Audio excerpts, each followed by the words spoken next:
Assalomu alaykum. Amir Temurning tavalludiga atab qisqa intervyu olayotgan edik. Yaxshi. Amir Temur haqida nima bilasiz? Xo'p, assalomu alaykum avvalambor hurmatli o'quvchilar. Amir Temur bobomiz nafaqat butun dunyo tarixida, O'zbekiston tarixida juda ham bir iz qoldirgan tarixiy shaxslardan biri hisoblanadi. Amir Temur bobomiz haqida qancha gapirsak, nima deydi, kam. Shuning uchun qisqaroq ma'lumot berishga harakat qilamiz. Hammamiz bilamiz, Amir Temur bobomiz 1336-yil 9-aprelda Qashqadaryo viloyatining Xo'jalig'or qishlog'i, hozirgi Yakkabog' tumanida tug'ilgan. Otasi kim edi? Amir Tararay, onasi Sakina xotin. Xo'p, 7 yoshidanoq madrasaga o'qishga borgan Amir Temur bobomiz otasining mulkini 17 yoshida, juda erta, 17 yoshidanoq mustaqil boshqara boshlaydi. Dorug'a deyiladi, u davrda o'sha Mo'g'ulchada o'zini xizmatini Mo'g'ul sarkardalariga qarshi xizmatdan boshlaydi. Va 1370-yilda hokimiyat keladi Samarqand taxtiga va mana shundan u tarixiy sanalar boshlanadi. Amir Temur tarixida aytishimiz kerakki, 3 yillik, 5 yillik, 7 yillik tarixiy janglar bor. Xorazmga yurishlar 1372, 1381-yillarga 5 marta yurish qilgan.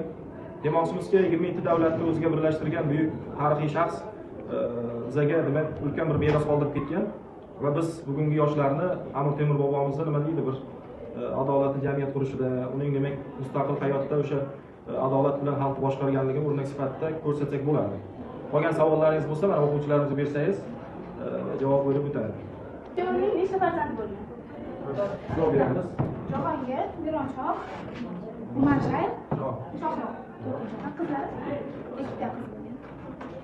Amir Temur haqida Samarqandga kelgan Klavifor elchi o'z asarlarida yozadi. Amir Temur haqida, Amir Temur tarixi, Temur davlati va Samarqandga sayohat kundaligi va undan tashqari Sharafuddin Aliyazovning zafarnoma asarlari.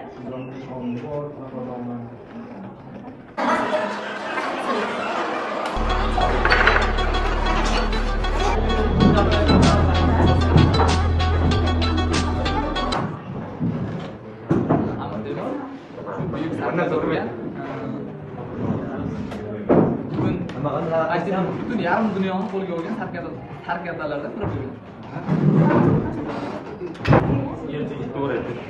9-aprelda davolat topgan. Yili aniq 1336. Amir Temur qachon bo'lgan? Amir Temur 1336-yil 9-aprel Qashqadaryo viloyati Yakkabog' tumani Xo'jalig'or qishlog'ida tug'ilgan.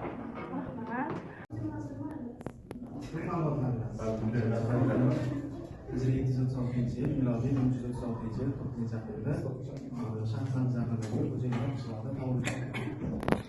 Uni umumiy hayotiga tarjima qiladigan bo'lsak, ziyolilar avlodida tavallud topgan, hamma aytadigan bo'lsak, 35 yillik hukmronlik davri, ya'ni 1370-yil Mo'g'ul hukmdori sifatida sanaladi.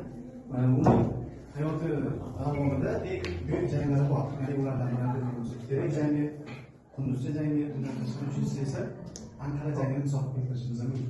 Eng buyuk janglar. Ya'ni uni hayoti ko'proq Temuriylar saltanatida obodonlashtirish uchun hayot kechirgan. Ya'ni u 27 ta davlatni bo'ysundirgan bo'lsa, aytilgan bo'lsa, ko'proq me'moriy yodgorliklar, undan tashqari Samarqandda, ya'ni Temuriylar saltanati poytaxtga aylantirilgan Samarqandni me'moriy yodgorliklar, bog'lar bilan, ko'shklar bilan, saroylar bilan, madrasalar bilan, xonaqohlar bilan umumiy holatda qurishga harakat qilgan. Hamda uning g'oyaviy maqsadi shundan iborat ediki, ya'ni saltanatni gullab yashanishga. Hamda Oqsaroy saroyi peshtoqiga shunday jumla yozgan edi.